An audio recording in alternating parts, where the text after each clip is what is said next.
Ikinukonsidera ng Department of Information and Communications Technology o DICT na iban na sa bansa ang messaging app na Telegram. Ito'y dahil umano nagagamit ito sa iligal na sugal at sa pagkalat ng mga sensitibong video at larawan. Ang mga detalye sa report ni Kyle Bulyas. Pinag-aaralan na ng Department of Information and Communications Technology na iba ng messaging application na Telegram sa Pilipinas. Ayon kay DICT Secretary Henry Aguda, lumipat na umano sa nasabing app ang operasyon ng mga iligal na pasugalan. Bukod dito, nagagamit din ng Telegram sa pagkalat ng mga pornographic material, partikular ang mga leak ng mga sensitibong larawan at video. Sa panayam ng DZRH, sinabi ni Aguda na nahihirapan silang makipag-ugnayan sa pamunuan ng Telegram, kaya hindi maipatupad sa bansa ang ilang regulasyon para rito.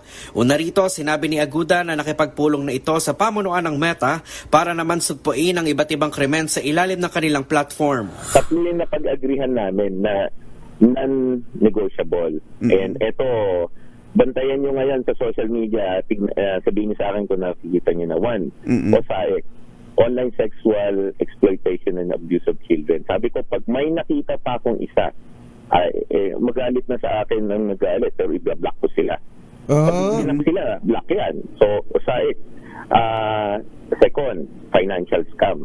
Yung financial scam, yung medyo nabawasan, may mga nakita pa akong mangilan-ngilan, so hindi pa ako ganun ka-happy. Pero nabawasan na yung mga typans ba na nagbebenta ng mga kung ano-ano financial instruments. Kasi isa yan sa mga sabi ko, kawawa yung mga matatanda naman natin.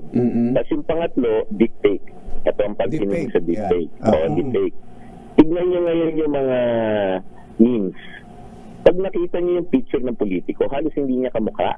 Yes. Diba? Pansinin nyo, halos hindi na niya kamukha ngayon. Hindi tulad ng dati, kamukhang kamukha. Kasi meron na silang image filtering. Tiniyak naman ni Aguda na katuwang nila ang Philippine National Police at National Bureau of Investigation para matigil na ang iligal na operasyon ng mga online gambling. Para sa MBC TV Network News, ito si Kyle Bulyas ng DZRH. Una sa Pilipinas, una sa Pilipino.